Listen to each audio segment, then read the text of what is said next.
Hello प्यारे बच्चों, नमस्कार। कैसे हैं आप सभी? उम्मीद है आप लोग बिल्कुल बढ़िया होंगे, स्वस्थ होंगे, मस्त होंगे और अपने फाइनल बोर्ड परीक्षा में पूरा का पूरा व्यस्त होंगे।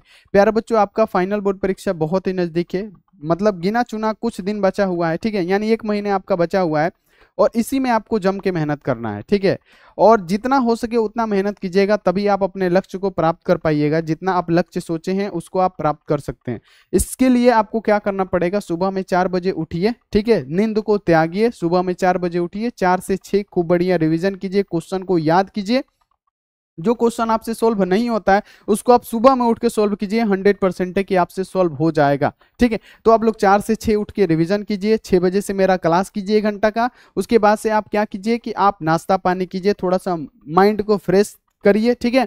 उसके बाद से फिर तैयारी में लग जाइए, क्योंकि अगर आप 1 महीना अच्छे से तैयारी कर लेते हैं तो 1 महीना भी बहुत होता है बाबू आपके लक्ष्य के लिए, ठीक है। बशर्ते आपको मेहनत करना पड़ेगा, ठीक है। तो जितने भी सारे बच्चे हैं एक बार सेशन को शेयर कर दीजिए, क्योंकि कल से ही हम आपको बता रहे हैं कि आपका जो क्लास होगा सुबह का, मॉर्निंग का जो क्लास होने वाला है, पी ब्लॉक के तत्वों का क्लास होने वाला है। और इसमें हम लोग आपको क्या मतलब इसमें हम आपको क्या बतलाने वाले हैं? तो पी ब्लॉक के जितने भी शॉर्ट टाइप क्वेश्चन है जो संभावित है कि आपके फाइनल बोर्ड परीक्षा में आ सकते हैं, वही सब क्वेश्चन को हम कराने वाले हैं। लेकिन एक बात बता दें कि इनऑर्गेनिक केमिस्ट्री का जो पी ब्लॉक का चैप्टर है, इससे हर साल बहुत ज्यादा ऑब्जेक्टिव क्वेश्चन पूछे जाते हैं। सबसे ज्यादा ऑब्जेक्टिव क्वेश्चन पी ब्लॉक से, सबसे ज्यादा सब्जेक्टिव क्वेश्चन पी ब्लॉक से ही पूछे जाते हैं, ठीक है। तो हम आपका पी ब्लॉक का निपटारा करेंगे शॉर्ट टाइप क्वेश्चन का। लगभग 20 सब्जेक्टिव क्वेश्चन हमने क्या किया है, चूज किया है, जो आपके फाइनल बोर्ड परीक्षा 2025 के लिए इंपॉर्टेंट होने वाला है। तो जितने भी सारे बच्चे हैं ना, जितने भी सारे बच्चे चैनल पे पहली बार आए हैं, तो आप लोग सब्सक्राइब करके बेल आइकन को प्रेस करके ऑल पे और लाइक बाबू कर दीजिएगा। लाइक करना जरूरी है, ठीक है। और व्हाट्सअप ग्रुप में नहीं ज्वाइन है तो नंबर नोट कीजिए मेरा 9135 है ना 742024, ठीक है। आप इस पे मैसेज करके फटाफट से व्हाट्सअप ग्रुप में ज्वाइन हो जाइए। सिर्फ मैसेज करना है, मैसेज का पैसा नहीं लगेगा, आप इसमें ज्वाइन हो सकते हैं, ठीक है। उसके बाद से अगर आप 349 वाला कोर्स नहीं लिए हैं, ठीक है, जिसमें आपको क्या मिलेगा, ऑल सब्जेक्ट यानी सभी विषयों का चैप्टर वाइज, चाहे वो ऑब्जेक्टिव हो, सब्जेक्टिव हो, चाहे वो नोट्स हो, ठीक है। तो अगर आप लेना चाहते हैं तो सिंपल सा आप जाइए, कहाँ पे जाइए, आप आस्क बोर्ड के एप्लीकेशन पे। कहाँ जाना है? आस्क बोर्ड, है ना, यानी प्ले स्टोर पे जाइए, है ना, और आस्क बोर्ड का एप्लीकेशन डाउनलोड कर लीजिए और वहां से परचेस कर लीजिए। नहीं तो इकलौता नंबर है मेरा 629924 8935, आप इस पे संपर्क कर सकते हैं, ठीक है। ध्यान रहे कि यही दो मेरा नंबर है। इसके अलावा अगर आपके पास कोई नंबर से मैसेज आता है, कॉल जाता है, तो पूरा का पूरा फ्रॉड है। फ्रॉड का बहुत जमाना है। तो हम आपको हर क्लास में बताते हैं कि यही दो मेरा नंबर है, जिसे आप प्यारे बच्चों संपर्क कर सकते हैं हमको व्हाट्सएप के थ्रू, ठीक है। तो चलिए बाबू क्लास को शुरू करें। आप सभी रेडी हैं? टाइम वेस्ट से कोई फायदा नहीं है। पहला नंबर क्वेश्चन हम आपके लिए 20 selected subjective question only P block से लेके आए हैं, ठीक है। तो आप लोग इस बात का ध्यान रखिएगा, ठीक है। चलिए पहला नंबर क्वेश्चन है कि NH3 का क्वथनांक, यानी जो अमोनिया है, NH3 का मतलब क्या होता है? अमोनिया। NH3 का क्वथनांक pH3 से ज्यादा होता है, व्याख्या करें। यानी NH3 का बॉइलिंग पॉइंट जो होता है pH3 से ज्यादा होता है, क्यों? तो एक तो कारण हो सकता है ये कि NH3 का आकार यानी अमोनिया का आकार, N का आकार छोटा होने के कारण, है ना। और दूसरा जो व्याख्या है, जो हमारे तरफ मतलब हम आपको सजेशन करेंगे कि जो हम आपको बताएं वही आप एग्जाम में लिखें।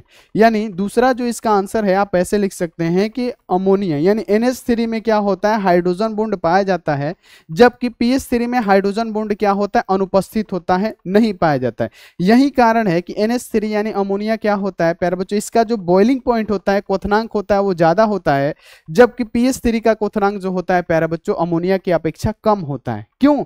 क्योंकि अमोनिया में क्या होता है, हाइड्रोजन बॉन्ड पाया जाता है। क्लियर हुआ, स्पष्ट हुआ कि नहीं? तो आप लोग लिखिएगा कि अमोनिया में NH3 में हाइड्रोजन बॉन्ड पाया जाता है ना, जबकि pH3 में हाइड्रोजन बॉन्ड अनुपस्थित होता है। यही कारण है कि अमोनिया का क्वथनांक क्या होता है प्यारे बच्चों, ज्यादा होता है, किससे? pH3 की अपेक्षा। तो आप ऐसे लिख सकते हैं कि नहीं, पहले बताइए। तो आप लोग सिंपल सा लिखिए कि अमोनिया है ना, NH3 है, NH3 में हाइड्रोजन बॉन्ड पाया जाता है। क्या पाया जाता है बाबू? NH3 में हाइड्रोजन बॉन्ड पाया जाता है, जबकि pH3 में क्या होता है, हाइड्रोजन बॉन्ड क्या रहता है, नहीं पाया जाता है, यानी अनुपस्थित रहता है। यही कारण है कि NH3 का क्वथनांक जो बॉइलिंग पॉइंट होता है प्यारे बच्चों, pH3 से ज्यादा होता है। जैसे हम आपको बता दें प्यारे बच्चों, NH3 है ना, यहाँ पे क्या है, अमोनिया है। तो हम यहाँ पे जैसे हम आपको बता दें, है ना, यहाँ पे जैसे हम आपको बता दें, ठीक है, सभी बच्चे ध्यान से सुनिएगा। ये हमारा NH3 है, ठीक है। यहाँ पे हम यहाँ पे बना देते हैं, ठीक है। ये हमारा H और ये हमारा H। हमने अमोनिया के दो अणु ले लिए, हमने अमोनिया के दो अणु लिए। हमने क्या किया बाबू, अमोनिया का दो अणु लिया। अब तीन भी अणु ले सकते हैं, चलिए हम तीन अणु, बच्चे बोलेंगे कि सर तीन अणु लीजिए, तो चलिए तीन अणु सही है। हमने अमोनिया का क्या किया प्यारे बच्चों, याद रखना है कि हमने अमोनिया के तीन अणु ले लिए। ठीक है, तो जब हमने अमोनिया के तीन अणु लिया, ठीक है, ध्यान में रखना है, तो प्यारे बच्चों ये हाइड्रोजन क्या करेगा, अपने से ज्यादा विद्युत ऋणात्मक तत्वों से क्या करेगा, अभिक्रिया करके बॉन्ड बना लेगा। आप सभी को पता है ना कि ये इसी को बोला जाता है क्या, हाइड्रोजन बॉन्ड, है ना। इसमें क्या कर रहा है बाबू, यहाँ पे आपको ध्यान में रखना है कि इसमें क्या कर रहा है, यहाँ पे आप लोग ध्यान में रखिएगा कि इसमें क्या कर रहा है। ये जो यहाँ पे याद रखना है कि यहाँ पे ये जो अमोनिया है ना बाबू, ये क्या कर रहा है बाबू, यहाँ पे ध्यान दीजिए सभी बच्चे, कि इसका मतलब अमोनिया का क्वथनांक अधिक क्यों होता है, क्योंकि अमोनिया में हाइड्रोजन बॉन्ड पाया जाता है। देखिए ये यहाँ पे क्या करता है, जब हाइड्रोजन अपने से ज्यादा विद्युत ऋणात्मक तत्व, यानी प्यारे बच्चों सबसे ज्यादा इलेक्ट्रोनेगेटिव कौन होता है, तो याद रखना है कि FON, यानी फ्लोरीन, ऑक्सीजन और नाइट्रोजन। ठीक है, ये क्या होता है, सबसे ज्यादा विद्युत ऋणात्मक तत्व होता है। तो जब ऑक्सीजन मतलब जब हाइड्रोजन अपने से ज्यादा विद्युत ऋणात्मक तत्वों से बॉन्ड बना ले, तो इसी को हम लोग क्या बोलते हैं, तो इसी को बोला जाता है प्यारे बच्चों हाइड्रोजन बॉन्ड, है ना, हाइड्रोजन बॉन्ड कहा जाता है। ठीक है, तो ये क्या कर रहा है प्यारे बच्चों, ये हाइड्रोजन बॉन्ड का निर्माण कर रहा है। ठीक है, तो यहाँ पे देख लीजिए, जब हाइड्रोजन अपने से ज्यादा विद्युतात्मक तत्वों से अभिक्रिया करके बॉन्ड बना ले, तो उसे हम लोग क्या कहते हैं, हाइड्रोजन बॉन्ड। तो NH3 में आपने देखा कि हाइड्रोजन बॉन्ड पाया जाता है। जबकि अगर आप PH3 लेंगे ना प्यारे बच्चों, PH3 अगर आप लेंगे, याद रखना है कि जब अगर आप PH3 लेंगे, ठीक है, अगर आप PH3 लेंगे तो यहाँ आप देख लीजिए, अगर आप PH3 लेंगे ना, तो प्यारे बच्चों हाइड्रोजन जो है ना प्यारे बच्चों किस किस से बॉन्ड बनाता है, तो FON, फ्लोरीन, ऑक्सीजन और नाइट्रोजन। तो ये क्या करेगा कि ये प्यारे बच्चों हाइड्रोजन इस फास्फोरस से बॉन्ड नहीं बनाएगा, इससे क्या करेगा, बॉन्ड नहीं बनाएगा। तो इसमें क्या होगा, हाइड्रोजन बॉन्ड नहीं पाया जाएगा। तो हाइड्रोजन बॉन्ड नहीं पाने के कारण इसमें क्या होगा कि इसका क्वथनांक जो होगा प्यारे बच्चों अमोनिया के क्वथनांक से कम होगा। तो ये आप लोग लिख सकते हैं, सिंपल सा लिखिएगा कि जो अमोनिया होता है उसमें हाइड्रोजन बॉन्ड पाया जाता है, जबकि PH3 में हाइड्रोजन बॉन्ड नहीं पाया जाता है। यही कारण है कि अमोनिया का क्वथनांक PH3 से ज्यादा होता है। ठीक है, पहला number question clear. English medium वाले बच्चे देख लीजिए। अब देखिए नाइट्रोजन के अणु कम क्रियाशील क्यों होते हैं, 2020 में क्वेश्चन आया हुआ था कि नाइट्रोजन के अणु कम क्रियाशील क्यों होते हैं। सबसे पहले इसका डेफिनेशन सुनते हैं कि यदि दो नाइट्रोजन परमाणु है ना, यदि मतलब दो नाइट्रोजन परमाणु के बीच त्रिक बंध से जुड़ा हुआ होता है। दो नाइट्रोजन जो परमाणु होता है, ध्यान में रखना है कि दो नाइट्रोजन परमाणु, ध्यान रखिएगा कि ये जो नाइट्रोजन और नाइट्रोजन के बीच होता है कितना होता है बाबू, तो दो नाइट्रोजन परमाणु त्रिक बंध से जुड़ा हुआ होता है। ठीक है, अभी आपको समझाएंगे, सब समझ में आएगा। तो मतलब दो नाइट्रोजन परमाणु त्रिक बंध से जुड़ा होता है। नाइट्रोजन परमाणु बहुत छोटे आकार के होने के कारण त्रिक बंध की लंबाई भी क्या होती है, बहुत छोटी होती है, जिसके कारण बंधन में यहाँ पे याद रखने की वियोजन ऊर्जा बहुत कम हो जाती है। यही कारण है कि नाइट्रोजन कम क्रियाशील होता है। यानी अगर आपसे बोला जा रहा है कि नाइट्रोजन के दो परमाणु में त्रिक बंध पाया जाता है, यानी अगर नाइट्रोजन की बात करें दो परमाणु, तो प्यारे बच्चों एन का कितना होता है, 7 होता है। तो अगर हम इसका इलेक्ट्रॉनिक विन्यास निकाले तो 1s2 हो जाएगा, 2s2 हो जाएगा। क्या होगा बाबू, यहाँ पे ध्यान में रखना है, 2s2 हो जाएगा और 2p यहाँ पे क्या हो जाएगा, 3 हो जाएगा। लेकिन नाइट्रोजन का दो अणु लेना है, तो दूसरे अणु हम लेते हैं, पहला अणु दूसरा अणु, इसका भी इलेक्ट्रॉनिक विन्यास वही होगा, 1s2 और 2s2 और 2p यहाँ पे क्या हो जाएगा, 3। यानी इसके बाह्यतम कक्षा में बाबू यहाँ पे ध्यान में रखना है कि इसके बाह्यतम कक्षा में कितने इलेक्ट्रॉन आ गए, तो दोनों के बाह्यतम कक्षा में प्यारे बच्चों 5-5 इलेक्ट्रॉन आ गए, है ना। यानी ये जो नाइट्रोजन है, यहाँ पे आपको ध्यान में रखना है, जैसे बता रहे हैं वैसे समझिएगा कि यहाँ पे क्या है बाबू, कि यहाँ पे नाइट्रोजन है ना, ये हमारा नाइट्रोजन है। इनके दोनों के बाह्यतम कक्षा में कितने कितने इलेक्ट्रॉन आ गए, तो 5-5 इलेक्ट्रॉन आ गए। कितने आ गए बाबू, 5-5 इलेक्ट्रॉन। तो यहाँ पे क्या हो गया, 1 2 3 और यहाँ पे मान लेते हैं 4 5। ठीक है, और यहाँ पे भी क्या है, इसके भी नाइट्रोजन के परमाणु में 5 गो है ना। लेकिन इनको अस्थाई होने के लिए बाबू, किसी भी तत्व को अस्थाई होने के लिए, किसी भी प्यारे बच्चों मान लीजिए कि नाइट्रोजन है, तो इसको अस्थाई होने के लिए अष्टक नियम प्राप्त करना पड़ेगा। तो इन लोग के पास कितना है, 5-5 इलेक्ट्रॉन है। तो ये क्या करेंगे, आपस में बॉन्ड बनाएंगे। ये क्या करेंगे बच्चे, ये आपस में बॉन्ड बनाएंगे। क्या करेंगे कि ये आपस में बॉन्ड बना लेंगे। तो देखिए इनके बीच कौन सा बॉन्ड बचा, त्रिक बंध बचा। यानी दो नाइट्रोजन परमाणु के बीच कौन सा होता है प्यारे बच्चों, त्रिक, यानी त्रिक बंधन द्वारा ये जुड़ा होता है। तो 3 बंधन द्वारा जुड़े होते हैं। अब देखिए इसमें क्या होता है, हम आपको समझा देते हैं। इसमें देखिए अब हम आपको समझा देते हैं, आपको समझ में आ जाएगा। कि अब देखिए इस नाइट्रोजन को जरूरत पड़ेगा तो क्या करेगा कि इसके 3 परमाणु को ले लेगा, तो ये अष्टक नियम को प्राप्त कर लिया। अब इस नाइट्रोजन को जरूरत पड़ेगा तो ये क्या करेगा, इसके 3 नाइट्रोजन को वो क्या करेगा, ले लेगा, है ना। तो इसलिए ये अपना अपना अष्टक नियम प्राप्त करते हैं, इसलिए नाइट्रोजन नाइट्रोजन के बीच त्रिक बंध होता है। ठीक है, क्लियर हो गया ना आपको, है ना। तो यही लिखिएगा कि 2 नाइट्रोजन परमाणु त्रिक बंधन द्वारा जुड़े होते हैं। नाइट्रोजन परमाणु बहुत छोटे आकार के होने के कारण त्रिक बंध की ये जो लंबाई होती है ना बहुत छोटी होती है, जिसके कारण यहाँ पे याद रखना है कि बंधन में वियोजन ऊर्जा बहुत कम हो जाती है। यही कारण है कि नाइट्रोजन के अणु कम क्रियाशील होते हैं। तो ये आप लिख सकते हैं। चलिए आगे बढ़िए कि अमोनिया एक अच्छा लिगेंड है क्यों। बाबू ये क्वेश्चन तो बहुत धाकड़ है कि अमोनिया एक अच्छा लिगेंड है क्यों। तो अमोनिया को अच्छा लिगेंड क्यों माना जाता है, क्योंकि अमोनिया के पास प्यारे बच्चों क्या होता है, इलेक्ट्रॉन की एक निर्जल जोड़ी होती है जो प्यारे बच्चों लोन पेयर के रूप में रहता है और वो किसी को दान दे सकता है। ठीक है, यानी अगर बात किया जाए कि अमोनिया एक अच्छा लिगेंड है क्यों, क्योंकि प्यारे बच्चों अमोनिया के पास यानी NH3 जो होता है ना, इसके पास एक लोन पेयर होता है। अगर हम इसको बताना चाहें तो यहाँ पे क्या हो जाएगा, NH3, है ना, यानी यहाँ पे 3 को हाइड्रोजन जोड़ दीजिए। लेकिन अमोनिया के पास क्या होता है प्यारे बच्चों, एगो लोन पेयर होता है। क्या होता है, लोन पेयर होता है, यानी अमोनिया के पास एगो इलेक्ट्रॉन की निर्जल जोड़ी होती है जो प्यारे बच्चों क्या होती है, यहाँ पे आपको याद रखना है कि प्यारे बच्चों ये मतलब किसके लोन पेयर होता है जो डोनेट कर देता है, किसी को दान दे देता है, इसीलिए ये अच्छा लिगेंड कहलाता है। अमोनिया अच्छा लिगेंड इसीलिए कहलाता है कि अमोनिया के पास एक इलेक्ट्रॉन की निर्जल जोड़ी होती है जो लोन पेयर के रूप में रहता है और ये किसी को दान दे देता है, डोनेट कर देता है, इसलिए अमोनिया क्या है, एक अच्छा लिगेंड है। तो यहाँ पे आप लोग लिखिएगा कि अमोनिया यानी NH3 के पास एक इलेक्ट्रॉन की एक निर्जल जोड़ी होती है, यानी लोन पेयर एगो उपलब्ध होता है जो दान करने के लिए उपलब्ध होता है, जो दान दे देता है। अतः अमोनिया जो होगा क्या होगा, एक अच्छा लिगेंड होगा। सिंपल सा लिखिएगा कि अमोनिया के पास इलेक्ट्रॉन की एक निर्जल जोड़ी होती है जो दान दे सकता है। ठीक है, जो दान दे देता है, डोनेट करने के लिए होता है, इसलिए अमोनिया एक अच्छा लिगेंड होता है। चलिए आगे बढ़िए कि H2O तरल है जबकि H2S गैस है, जो कि 2011, 12 और 17 का क्वेश्चन है। तो ध्यान रखिएगा, ऐसे ऐसे क्वेश्चन एग्जामों में आते हैं। देखिए क्वेश्चन आपके सामने क्या है बाबू, क्वेश्चन क्या है कि H2O जो है ना, H2O जो है तरल है जबकि प्यारा बच्चों H2S गैस है। यानी प्यारा बच्चों H2O जो होता है तरल यानी द्रवित अवस्था में होता है, जबकि H2S जो होता है प्यारा बच्चों गैसीय अवस्था में होता है। क्यों, तो वो इसका भी कारण यही लिखिएगा कि जो H2S होता है ना प्यारा बच्चों, तो H2S में कोई भी हाइड्रोजन बॉन्ड उपस्थित नहीं होता है, तो ये क्या होता है, कमरे के तापमान पे भी गैसीय अवस्था में होता है। जबकि H2O में क्या होता है, हाइड्रोजन बॉन्ड उपस्थित होता है। यही कारण है कि ये क्या होगा बाबू, आपको ध्यान में रखना है कि यही कारण है कि ये प्यारे बच्चों द्रवित अवस्था में होता है। अगर H2O की बात करें प्यारे बच्चों, यहाँ पे क्या लिखा हुआ है, H2O लिखा हुआ है। यानी अगर बात किया जाए H2O को, तो H2O की अगर प्यारे बच्चों अगर हम संरचना बनाए तो यहाँ पे हाइड्रोजन यानी H2O के 2 अणु ले रहे हैं, है ना। H2O को कितना अणु ले रहे हैं, 2। तो यहाँ पे अगर हम प्यारे बच्चे लेंगे, यहाँ पे अगर हम यहाँ पे H2O के 2 अणु लिए, है ना, H2O ये पहला अणु हो गया और ये प्यारे बच्चों हम ये दूसरा अणु ले रहे हैं। ठीक है, ये हमारा दूसरा अणु ले रहे हैं। ठीक है, अगर आप तीसरा चाहें तो तीसरा भी ले सकते हैं, जितना मर्जी बाबू आप लीजिए ना, उसमें कोई दिक्कत नहीं।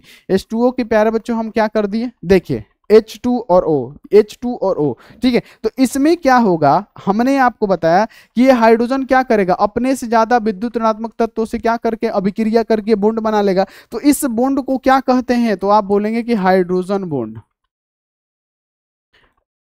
हाइड्रोजन बॉन्ड कहते हैं। ठीक है, इसको क्या कहते हैं, हाइड्रोजन बॉन्ड कहते हैं। तो याद रखना है कि H2O के बीच कौन सा बॉन्ड लग रहा है। अब देखिए हाइड्रोजन क्या करेगा, अपने से ज्यादा विद्युत ऋणात्मक तत्वों से बॉन्ड बना लेगा, इसे क्या कहेंगे हम लोग, हाइड्रोजन बॉन्ड। यानी जो H2O में होता है ना, हाइड्रोजन बॉन्ड उपस्थित होता है, इसीलिए ये क्या होता है, कमरे के टेम्परेचर में भी द्रवित अवस्था में होता है। जबकि यहाँ पे H2S जो होता है ना, H2S जो होता है प्यारे बच्चों, यहाँ पे अगर हम बनाना चाहें H2S, तो H2S में क्या होता है, हाइड्रोजन बॉन्ड बनेगा ही नहीं। क्योंकि हाइड्रोजन बॉन्ड कब बनता है, जब हाइड्रोजन अपने से ज्यादा विद्युत ऋणात्मक यानी FON है, याद रखना है, फ्लोरीन ऑक्सीजन और नाइट्रोजन से क्या करेगा, हाइड्रोजन बॉन्ड बनाएगा, तो उसी को क्या कहेंगे, हाइड्रोजन बॉन्ड कहेंगे। तो क्लियर आपको रखना है कि जब हाइड्रोजन अपने से ज्यादा विद्युत ऋणात्मक तत्वों से अभिक्रिया करके बॉन्ड बना ले, उसे हम लोग हाइड्रोजन बॉन्ड कहते हैं। यानी क्वेश्चन यहाँ पे है कि H2O तरल है जबकि H2S गैस अवस्था में। क्यों, तो H2O तरल इसीलिए है क्योंकि H2O में हाइड्रोजन बॉन्ड बनता है, इसीलिए प्यारे बच्चों इसका क्वथनांक भी ज्यादा होगा और ये द्रवित अवस्था में होगा। जबकि H2S में कोई भी हाइड्रोजन बॉन्ड नहीं होता है, जिसके कारण क्या होगा, ये कमरे के टेम्परेचर पे क्या होता है, गैसीय अवस्था में होता है। क्लियर। चलिए आगे बढ़ जाइए। अगला क्वेश्चन है कि हाइड्रोजन परिवार के कौन कौन से सदस्य हैं। देखिए बाबू क्वेश्चन कितना अच्छा अच्छा क्वेश्चन है कि हाइड्रोजन परिवार, बाबू हाइड्रोजन परिवार किसे कहते हैं, तो वर्ग 17 यहाँ पे लिख दीजिएगा सभी बच्चे कि वर्ग यहाँ पे 17 के तत्व को हाइड्रोजन परिवार कहते हैं। और इससे एक्स से सूचित किया जाता है, और एक्स इक्वल टू क्या होता है प्यारे बच्चों, फ्लोरीन होता है, क्लोरीन होता है, और ब्रोमीन होता है, और आयोडीन होता है, स्टेटिन होता है, लेकिन इसको लिखा नहीं जाता है। तो आप साफ लिख सकते हैं कि हाइड्रोजन परिवार के कौन कौन से सदस्य हैं। तो आप साफ लिखिए कि हाइड्रोजन परिवार है ना, हाइड्रोजन परिवार के कौन कौन से सदस्य हैं। तो प्यारे बच्चों पहला है फ्लोरीन, उसके बाद से क्या है, क्लोरीन, ब्रोमीन और आयोडीन। ये सभी तत्व एक ही परिवार के सदस्य हैं। इन्हीं सभी तत्वों को सम्मिलित रूप में हाइड्रोजन परिवार, यहाँ पे हाइड्रोजन जो परिवार है इसे कहा गया है। तो आप सिंपल सा लिख सकते हैं कि हाइड्रोजन परिवार, और ये 2-2 नंबर का क्वेश्चन है। और एक बात बता दें कि इनऑर्गेनिक केमिस्ट्री, चाहे आप ऑर्गेनिक केमिस्ट्री है ना, तो उसमें लिखना नहीं है ज्यादा, आपको सिर्फ रिएक्शन देना है और समझना है। तो इसमें जो क्वेश्चन आएगा ना बहुत ही छोटा छोटा आता है ना, बस समझने का दिक्कत है आपको। अगर आप समझ जाते हैं तो बहुत बेस्ट है ना, तो आपको तो समझ में वैसे भी आएगा। ठीक है, अगला क्वेश्चन है कि ओजोन के विरंजक गुणों को लिखे। 2014, 2021, 2017 में ये क्वेश्चन आया हुआ है। देखिए सभी सेलेक्टेड क्वेश्चन है आपके लिए कि ओजोन के यानी O3 के आपको बताना है कि विरंजक गुण के लिखना है, 2 गुण है ना। तो विरंजक 2 गुण क्या हो जाएगा कि ओजोन शक्तिशाली के रूप में कार्य करता है। ठीक है, क्या करता है, शक्तिशाली के रूप में ये कार्य करता है। और इसमें ऑक्सीजन के साथ साथ अगर हम लोग O3 है ना, O3 को तोड़ेंगे तो क्या होगा, ये प्यारे बच्चों O2 में टूट जाएगा ऑक्सीजन, और एक क्या करेगा, नवजात ऑक्सीजन भी, ये क्या है, नवजात ऑक्सीजन भी प्यारे बच्चों क्या करेगा अपने साथ, प्यारे बच्चों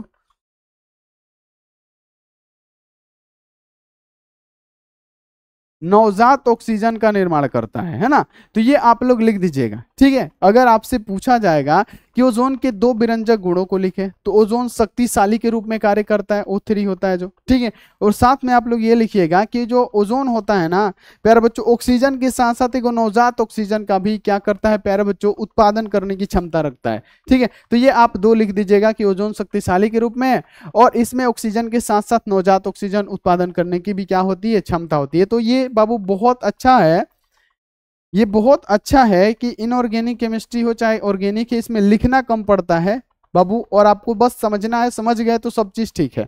चलिए क्वेश्चन क्या है कि अम्लीय वर्षा से आप क्या समझते हैं। 2014 में ये क्वेश्चन आया हुआ है कि अम्लीय वर्षा क्या है।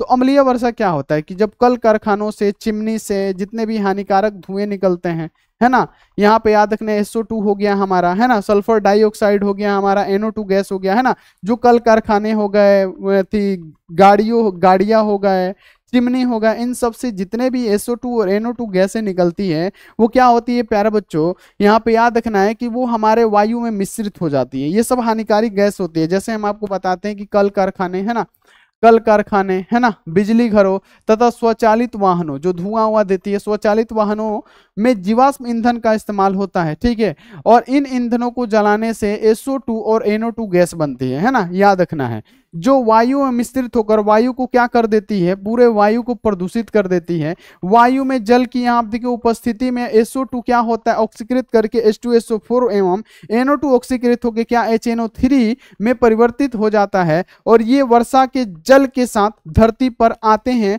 और इसे ही हम लोग क्या कहते हैं प्यारे बच्चों, अम्लीय वर्षा कहते हैं। जिसमें SO2 का कितना % होता है, एक बार बता दीजिए, SO2 का कितना % होता है भाग, एक बार बता दीजिए सभी बच्चे, कमेंट करके बताइएगा SO2 का कितना % भाग होता है, अम्लीय वर्षा में SO2 का कितना % भाग होता है। ये आपके लिए HW है, हमने आपको कई बार पढ़ाया है। तो आप लोग लिख दीजिएगा कि जो कल कारखाने होते हैं, चिमनी होते हैं, स्वचालित वाहन होते हैं, इन समय प्यारे बच्चों क्या ईंधन का प्रयोग किया जाता है, तेल ओल का। और जब ये जलता है ना तो प्यारे बच्चों इनमें से हानिकारक गैसें निकलती है SO2 और NO2, जो क्या करती है वायु को पूरा प्रदूषित कर देती है, और प्रदूषित करके क्या करती है प्यारे बच्चों, ऑक्सीकृत हो जाती है। और H2S यहाँ पे जो SO2 होता है ऑक्सीजन से प्यारे बच्चों रिएक्शन करके H2SO4 बना देता है, और जो NO2 गैस होती है ये ऑक्सीकृत होकर क्या हो जाती है, HNO3 परिवर्तित हो जाती है। और जब वर्षा होता है कि उसी के साथ साथ हमारी प्यारे बच्चों धरती पे क्या होती है, अम्लीय वर्षा होने लगती है। ठीक है, और अम्लीय वर्षा होने का कारण क्या है, वायु प्रदूषण, जल प्रदूषण नहीं, वायु प्रदूषण के कारण होता है। ठीक है, ये आप लोग क्लियर रखिएगा। अब देखिए H3PO3 में फास्फोरिक की ऑक्सीकरण अवस्था क्या है, फास्फोरस की ऑक्सीकरण अवस्था क्या है, फास्फोरस का पूछा गया है बाबू। साफ यहाँ पे लिखा गया है, साफ दिखा गया है H3PO3 है ना। इसमें आपको फास्फोरस की ऑक्सीकरण अवस्था निकालना है, 2 नंबर मिलेगा। देखिए कितना इजी क्वेश्चन है चला। तो प्यारे बच्चों यहाँ पे याद रखना है कि H3PO3 है, H का क्या हो जाएगा 1, 1 में 3 गुणा कर रहा है 3, प्लस है तो प्लस, फास्फोरस निकालना है X लिख देंगे, ठीक है।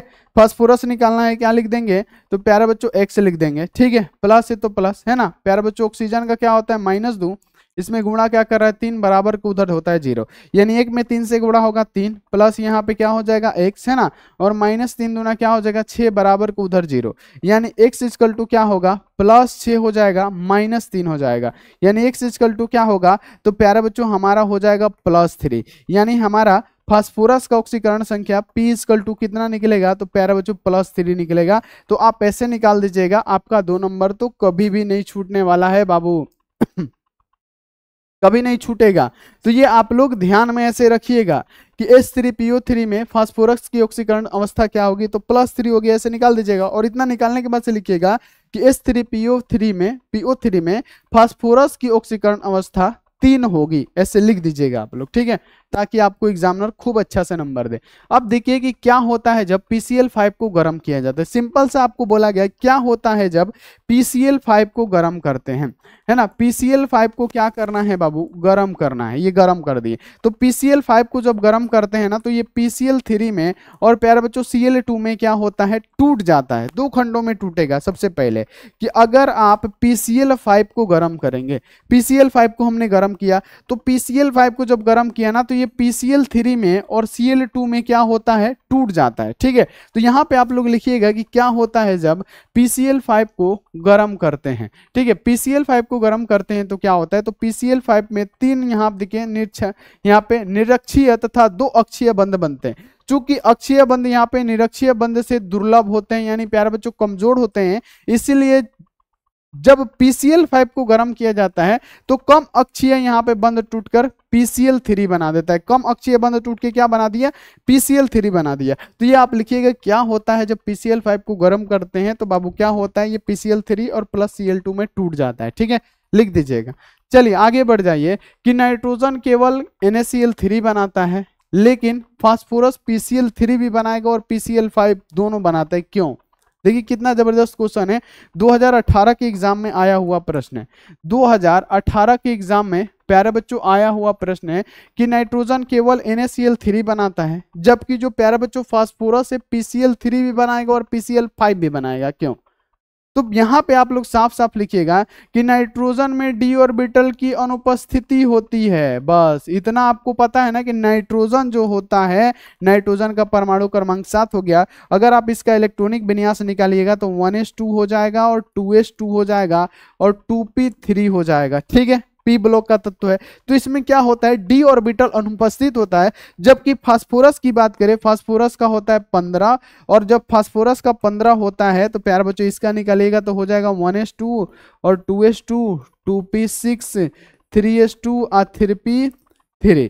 तो ये हमारा कितना हो गया 15, और इसमें होता है प्यारे बच्चों 3d0, है ना। ये आपको क्लियर कर लेना है, इसमें 3d भी होता है ना, इसमें क्या होता है 3d भी होता है। यानी आप लिखिएगा कि नाइट्रोजन में d ऑर्बिटल अनुपस्थित होता है, जबकि फास्फोरस में d ऑर्बिटल क्या होता है, उपस्थित होता है, ठीक है। तो यहाँ पे लिखिएगा कि नाइट्रोजन में d ऑर्बिटल अनुपस्थित है, जबकि फास्फोरस में d ऑर्बिटल क्या होता है, उपस्थित रहता है, जिसके कारण फास्फोरस 3 तथा 5 ऑक्सीकरण अवस्था प्रदर्शित कर सकता है। फास्फोरस कितना ऑक्सीकरण अवस्था प्रदर्शित करेगा, 3 और 5 ऑक्सीकरण अवस्था प्रदर्शित करता है। अतः नाइट्रोजन सिर्फ यहाँ पे क्या बनाएगा, NaCl3 बनाएगा, जबकि यहाँ पे फास्फोरस PCl3 और PCl5 बनाएगा। क्यों, क्योंकि ये 2 ऑक्सीकरण अवस्था को प्रदर्शित करता है, 3 और 5। तो ये PCl3 भी बना सकता है, PCl5 भी बना सकता है। तो ये आपको क्लियर हुआ क्वेश्चन, एक बार बताइए, क्लियर हो गया ना। तो ये सब क्वेश्चन आप लोग ध्यान में रखिएगा। अब चलिए आगे बढ़ जाइए कि H3PO3 क्यों एक यहाँ आप देखिए अपचायक एवं यहाँ पे अभिकर्मक के रूप में कार्य करता है, जबकि H3PO4 ऐसे नहीं करता है, क्यों। अब इसका कारण क्या लिखेंगे, 2011 में क्वेश्चन आया हुआ था कि अगर आपसे पूछा जाएगा कि H3PO3 क्यों एक अपचायक अभिकर्मक की तरह कार्य करता है, तो H3PO3 की बात करें तो H3PO3 की ऑक्सीकरण अवस्था क्या होती है, +3 होती है, ठीक है। जबकि H3PO4 की ऑक्सीकरण अवस्था क्या होती है, ज्यादा होती है, +5 तक होता है, ठीक है। तो यही कारण है प्यारे बच्चों, साफ साफ लिखिएगा, ठीक है।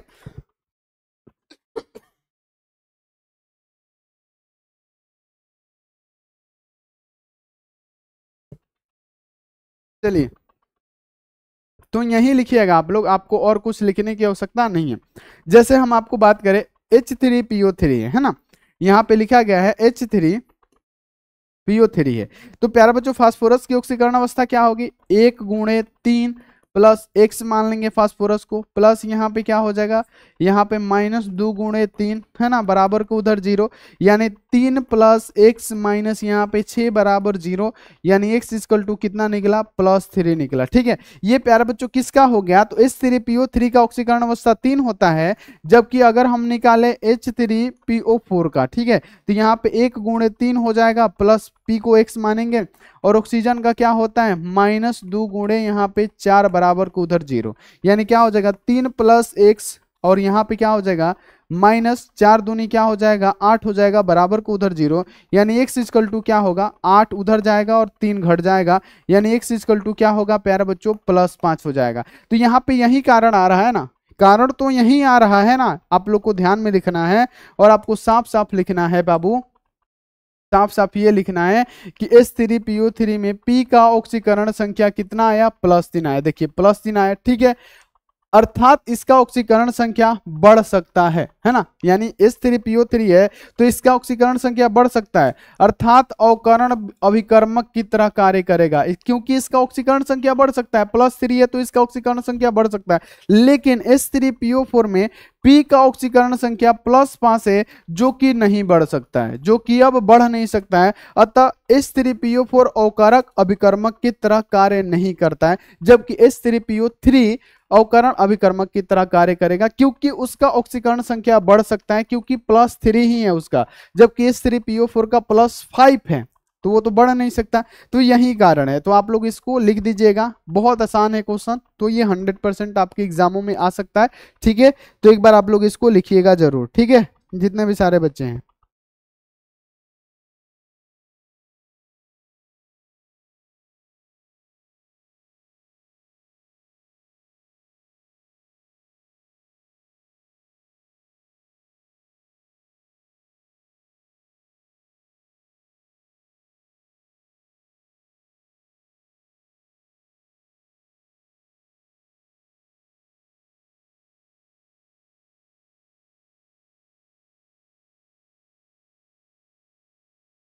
चलिए बाबू आगे बढ़ते हैं, थोड़ा सा दिक्कत है ना, गले में खांसी उसी बार बार आ रहा है, ठीक है।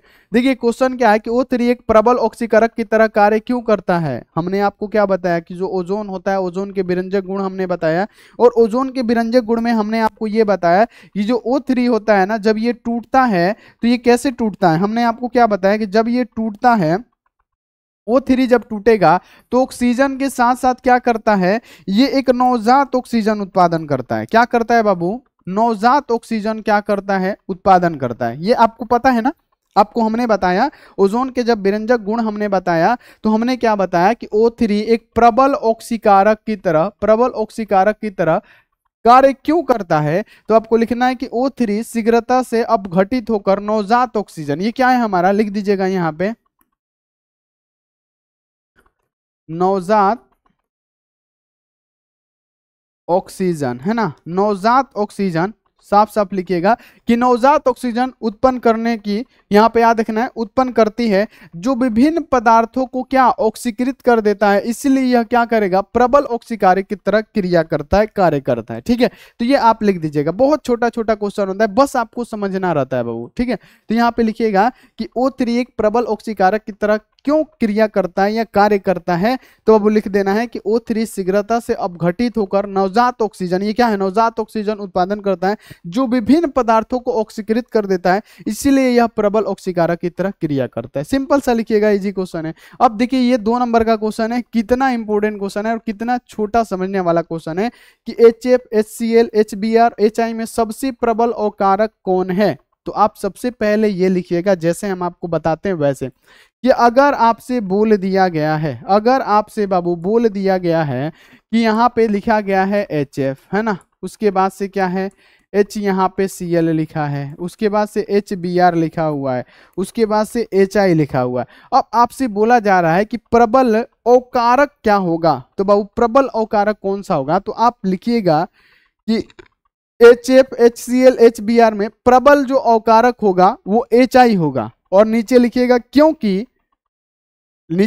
क्योंकि ऑक्सीकारक क्षमता क्रम आप बढ़ाना चाहते हैं तो ऐसे लिख सकते हैं, नहीं तो ऐसे डायरेक्ट लिखिएगा कि HF, HCl, HBr, HI में सबसे प्रबल अकारक HI होता है, हाइड्रोजन आयोडाइड होता है, क्योंकि आवर्त सारणी में ऊपर से नीचे आने पर अवकरण जो होता है प्यारे बच्चों, अवकरण क्षमता जो होता है प्यारे बच्चों ज्यादा होता है, ठीक है ना। ऐसे लिख सकते हैं कि आवर्त सारणी में नीचे, ऊपर से नीचे आने पे अवकरण क्षमता क्रम बढ़ता है, यानी जो सबसे ज्यादा नीचे होगा सबसे ज्यादा क्या होगा प्यारे बच्चों, तो अकारक होगा। तो यहाँ पे आप ऐसे भी लिख सकते हैं, चाहे आप ऐसे लिखिए कि HF, HCl, HBr, HI में सबसे ज्यादा प्रबल अकारक HI है, क्योंकि आवर्त सारणी के ऊपर से नीचे आने पे, है ना, आवर्त सारणी में हैलोजन में ऊपर से नीचे आने पे जो प्रबल ऑक्सीकारक मतलब प्रबल अकारक का क्रम होता है वो बढ़ता है। तो सबसे नीचे वाला क्या होगा, सबसे ज्यादा प्रबल होगा। तो आप बढ़ाना चाहते हैं तो बढ़ा सकते हैं, नहीं तो इतना लिख देंगे काफी है। यानी प्यारे बच्चों क्या होगा, सबसे कमजोर ये होगा, निर्बल सबसे होगा, उससे ज्यादा मजबूत ये होगा, उससे ज्यादा मजबूत। यानी इसका अगर क्रम की बात करें तो प्यारे बच्चों ये HF है, ठीक है, HF से बड़ा होगा क्या HCl, है ना। अब HCl से भी बड़ा होगा क्या HBr, है ना, HBr, और HCr से भी बड़ा होगा क्या HI, हाइड्रोजन आयोडाइड। यानी सबसे ज्यादा प्रबल हमारा क्या हुआ, क्योंकि हम लोग जानते हैं कि आवर्त सारणी में ऊपर से नीचे आने पे अकारक क्षमता क्रम बढ़ता है। तो आप लिख सकते हैं ना, इजी है। चलिए अगला क्वेश्चन है कि SF यहाँ आप देखिए 6,2 ज्ञात है, परंतु CiCl6,2 नहीं है, क्यों, 2019 में क्वेश्चन पूछा गया है, ठीक है। तो आप क्या लिखेंगे, सबसे पहले यहाँ पे ध्यान रखिएगा जितने भी सारे बच्चे हैं, कि जो क्लोरीन परमाणु का आकार होता है ना, यहाँ पे याद रखना है कि SiCl2 जो है प्यारे बच्चों, यहाँ पे SiF6, यहाँ पे याद रखना है कि SiF6 ज्ञात है, परंतु SiCl2 जो है प्यारे बच्चों 6,2 जो है ज्ञात नहीं है। तो आपको लिखना है कि क्लोरीन परमाणु का आकार बहुत बड़ा होता है, ठीक है, क्लोरीन परमाणु का आकार बहुत बड़ा होता है, इसलिए 6 क्लोरीन परमाणु SI के साथ नहीं जुड़ सकते हैं, 6 क्लोरीन परमाणु SI के साथ नहीं जुड़ सकते हैं, SI के साथ 6 को क्लोरीन परमाणु नहीं जुड़ सकते हैं, क्योंकि क्लोरीन परमाणु का आकार बड़ा है। वहीं यहाँ पे प्यारे बच्चों फ्लोरीन का आकार क्या है, छोटा होने के कारण इसमें 6 को जो परमाणु होगा ना वो क्या होगा, जुड़ जाएगा, इसीलिए SiF6,2 जो होगा ज्ञात होगा, जबकि SiCl6 ज्ञात नहीं होगा। समझ पा रहे हैं हम क्या बोल रहे हैं, कि प्यारे बच्चों जो यहाँ पे ध्यान में रखना है सिंपल सा, कि जो हमारा SiF6 है ना, और यहाँ पे क्या है SiCl2 है, तो इसमें याद रखना है कि इस क्लोरीन का बड़ा आकार होने के कारण इसमें 6 को प्यारे बच्चों परमाणु एक साथ नहीं जुड़ सकता है, जबकि फ्लोरीन का छोटा आकार होने के कारण इसमें क्या होगा, 6 को परमाणु जो होगा जुड़ जाएगा। यही कारण है कि क्या होगा, SiF6,2 ज्ञात है जबकि SiCl2,6 ज्ञात नहीं है, ठीक है। तो ये लिख दीजिएगा आप लोग। चलिए अब देखिए क्वेश्चन है कि HF या HCl में प्रबल अम्ल कौन सा है और क्यों है। तो कितना इजी क्वेश्चन है जी। देखिए क्वेश्चन आपके सामने क्या है कि प्यारे बच्चों हाइड्रोजन फ्लोराइड है चाहे हाइड्रोजन क्लोराइड है, इसमें प्रबल अम्ल कौन सा है। तो प्यारे बच्चों आप लिख सकते हैं कि आप लोग ध्यान से लिखिएगा कि हाइड्रोजन फ्लोराइड और हाइड्रोजन क्लोराइड में सबसे ज्यादा अम्लीय जो होगा हाइड्रोजन क्लोराइड होगा, क्योंकि आवर्त सारणी के ऊपर से नीचे आने पे अम्लीय प्रबलता का क्रम क्या होता है, बढ़ता है। इसी कारण से जो हाइड्रोजन क्लोराइड होगा उसका अम्लीय प्रबलता ज्यादा होगा किससे, तो हाइड्रोजन फ्लोराइड से। तो सिंपल सा ऐसे ही लिखना है। जैसे अगर हम बात करें प्यारे बच्चों, यहाँ पे हमारा हो जाएगा हाइड्रोजन फ्लोराइड, ठीक है। इससे बड़ा क्या होगा, हाइड्रोजन हमारा क्लोराइड होगा, ठीक है। अब इससे भी बड़ा क्या होगा, हाइड्रोजन ब्रोमाइड होगा, है ना। अब इससे भी बड़ा क्या होगा, तो हाइड्रोजन सबसे ज्यादा क्या होगा, आयोडाइड होगा। यानी सबसे ज्यादा प्रबल कौन होगा, हाइड्रोजन, यहाँ पे क्या होगा, आयोडाइड। इससे भी मतलब इससे छोटा कौन होगा, हाइड्रोजन फ्लोराइड। अब इससे छोटा कौन होगा, हाइड्रोजन क्लोराइड। और इससे छोटा यानी सबसे छोटा कौन होगा, तो हमारा हाइड्रोजन फ्लोराइड होगा, ठीक है। तो यहाँ पे प्यारे बच्चों आप लोग देख पा रहे होंगे कि हाइड्रोजन फ्लोराइड से ज्यादा है किसका, तो हाइड्रोजन क्लोराइड का। तो सिंपल सा लिखिएगा कि HF की अपेक्षा में HCl की वियोजन एंथैल्पी बहुत कम होता है तथा Cl का आकार F से बड़ा होता है। इस प्रकार आकार बड़ा होने के कारण HCl प्रबल अम्ल होता है। या तो आप ऐसे लिख सकते हैं, या हमारा डेफिनेशन आप यूज कर सकते हैं कि HF और HCl में HCl क्या होगा, अम्लीय प्रबलता ज्यादा होगा। HCl का अम्लीय प्रबलता ज्यादा होगा क्योंकि आवर्त सारणी में ऊपर से नीचे आने पर पी ब्लॉक के तत्वों में, आवर्त सारणी में पी ब्लॉक के तत्वों में ऊपर से नीचे आने पर अम्लीय प्रबलता का क्रम क्या होता है, बढ़ता है। और प्यारे बच्चों लिख के ऐसे दर्शा सकते हैं, आपको एग्जामिनर 1 नंबर नहीं काटेगा, ठीक है। अगला क्वेश्चन है कि Cl Br या हाइलोजन आवर्त सारणी के किस वर्ग के सदस्य हैं। देखिए बाबू ये 2014 में आया हुआ है, 2-2 नंबर का क्वेश्चन। अगर आपसे बोला जाएगा क्लोरीन है, ये क्लोरीन दिया है और ब्रोमीन दिया है और आयोडीन दिया है, तो बाबू ये क्या है, हमारा हाइलोजन ग्रुप है। हाइलोजन, हाइलोजन है ना, हाइलोजन है ना। अब हाइलोजन जो है बाबू ये वर्ग कितना में आता है जी, वर्ग ये कितना में आता है, 18 में कि 17 में। तो आप बोलेंगे नहीं नहीं गुरुजी ये 18 नहीं होगा, वर्ग 17 के तत्व है, वर्ग 17 के। तो लिख दीजिएगा कि ClBr या हैलोजन आवर्त सारणी के वर्ग 17 के सदस्य हैं। कितना इजी क्वेश्चन है, क्वेश्चन आया हुआ है 2-2 नंबर में, ठीक है। बताइए यहाँ पे कि क्यों HF HI की तुलना में दुर्बल अम्ल होता है। 2014, 2013, 2015 में क्वेश्चन आया हुआ है। देखिए कितना जबरदस्त क्वेश्चन है कि अगर आपसे पूछा जाएगा बताइए क्यों HF HI की तुलना में दुर्बल अम्ल है। बाबू अम्लीय प्रबलता हमने क्या बताया, आप लोग साफ लिखिएगा, साफ लिखिएगा कि आवर्त सारणी के पी ब्लॉक के तत्व में ऊपर से नीचे आने पे अम्लीय प्रबलता का क्रम बढ़ता है। यही कारण है कि जो HI होगा ना प्यारे बच्चों, याद रखना है कि मतलब जो HF होगा ना HI की तुलना में जो होगा निर्बल होगा। यानी प्यारे बच्चों याद रखना है कि दुर्बल या निर्बल होगा। जैसे प्यारे बच्चों अम्लीय प्रबलता का क्रम, जैसे प्यारे बच्चों ये HF है ना, ये HF है। पेन चेंज करने दीजिए ताकि आपको सही से समझ में आए। ये देखिए ये हमारा HF है ना, और यहाँ पे हमारा क्या हो जाएगा, HCl हो जाएगा। उसके बाद से क्या हो जाएगा, HBr हो जाएगा, ठीक है। उसके बाद से क्या होगा, HI होगा। तो अम्लीय प्रबलता का क्रम क्या कहता है, तो अम्लीय प्रबलता का क्रम कहता है कि ऊपर से नीचे आने पे अम्लीय प्रबलता का क्रम बढ़ता है। यानी सबसे ऊपर ये है तो इससे बड़ा होगा कौन, इससे बड़ा होगा कौन, हमारा HCl। अब HCl से भी नीचे कौन होता है, HBr होता है, तो वो बड़ा होगा। अब HBr से भी बड़ा कौन होगा, तो HI होगा, हाइड्रोजन आयोडाइड होगा, ठीक है। तो प्यारे बच्चों अम्लीय प्रबलता का क्रम क्या कहता है कि आवर्त सारणी के ऊपर से नीचे आने पे अम्लीय प्रबलता हमारा क्या होगा, बढ़ेगा। यानी आपको अगर बोला जाए कि बताइए क्यों HF HI की तुलना में दुर्बल अम्ल है, यानी जो HF HI की तुलना में कमजोर है, इसलिए क्योंकि आवर्त सारणी में पी ब्लॉक के तत्वों में वर्ग कितना है प्यारे बच्चों, ये हाइलोजन है। पी ब्लॉक के तत्व के वर्ग 17 में आप लोग लिखिएगा। हाइलोजन में ऊपर से नीचे आने पर, आवर्त सारणी में ऊपर से नीचे आने पर अम्लीय प्रबलता का क्रम क्या होता है, बढ़ता है। यही कारण है कि HF की तुलना में प्यारे बच्चों याद रखना है कि HI क्या होगा, प्रबल होगा, और प्यारे बच्चों HF HI की तुलना में दुर्बल अम्ल होगा। तो ये आप लिख सकते हैं, बिल्कुल इजी क्वेश्चन है, ठीक है। चलिए अब यहाँ पे आज ये क्वेश्चन कि गोताखोर जो होते हैं गहरे समुद्र में हीलियम और ऑक्सीजन के मिश्रण का प्रयोग क्यों करते हैं, ये आपको बताना है। 2022 के एग्जाम में आया हुआ है कि गोताखोर जो होते हैं गहरे समुद्र में हीलियम और ऑक्सीजन के मिश्रण का प्रयोग करते हैं क्यों। तो आपको साफ लिखना है कि गहरे समुद्र में नाइट्रोजन रक्त में क्या होगा, नाइट्रोजन नहीं ले जाते हैं, क्योंकि ये क्या होगा प्यारे बच्चों, रक्त में घुल जाएगा और जो गोताखोर होंगे उनके ऊपर भयानक दर्द उत्पन्न हो जाएगा, ठीक है। लेकिन हीलियम रक्त में, यहाँ पे याद रखना है कि रक्त में घुलता नहीं है, ठीक है। आपको याद रखना है कि हीलियम इसीलिए ले जाते हैं ताकि ये रक्त में घुलता नहीं है, और इसी कारण से गोताखोर गहरे समुद्र में ऑक्सीजन व हीलियम का मिश्रण का प्रयोग करते हैं। और हीलियम मतलब क्या होता है बाबू, आपको ध्यान में रखना, हल्का भी गैस होता है। तो ये आप लिख सकते हैं। अगला कि अक्रिय गैस एक परमाणुविक होते हैं, एकल परमाणुविक होते हैं क्यों? एकल परमाणुविक होते हैं चाहे एक परमाणुविक होते हैं क्यों? अक्रिय गैसों को वर्ग 18 में रखा गया है, जितने भी अक्रिय गैस हैं उनको वर्ग 18 में रखा गया है। क्यों? क्योंकि इनके जो सेल होते हैं पूर्णतः भरे होते हैं, पूरा का पूरा भरा होता है। ठीक है, तो यहाँ पे आप लोग लिखिएगा कि अक्रिय गैस का विन्यास, जैसे प्यारे बच्चों आर्गन क्या है हमारा? अक्रिय गैस है। अब आर्गन का 18 होता है, आप लोग यहाँ पे इलेक्ट्रॉनिक विन्यास निकालिए, 1s2 2s2 2p6 3s2 3p6 है ना, 3p6, यानी यहाँ पे 10 2 12 12 6 18, यानी क्या हो गया? इसका जो पूर्णतः सेल होगा ना, ये क्या होता है ना कि इनका पूरा का पूरा क्या होता है प्यारे बच्चों? 8 गो का 8 गो भरा हुआ होगा, पूर्णतः सेल इनका भरा होता है, इसलिए इनको अक्रिय गैस कहा जाता है। ठीक है, इनको नोबेल गैस भी कहा जाता है, क्योंकि इनका जो पूरा का पूरा होगा ना, आर्गन होगा, रेडोन होगा, जेनोन होगा, सारा का सारा ये क्या होगा? पूर्णतः भरा होगा। ठीक है, तो ये लिखिएगा कि अक्रिय गैसों का विन्यास NS2 NP6 होता है, जिसमें इसका यहाँ देखिए अष्टक पूर्ण होता है। बाबू 6 2 8 अष्टक क्या हो गया? पूर्ण हो गया।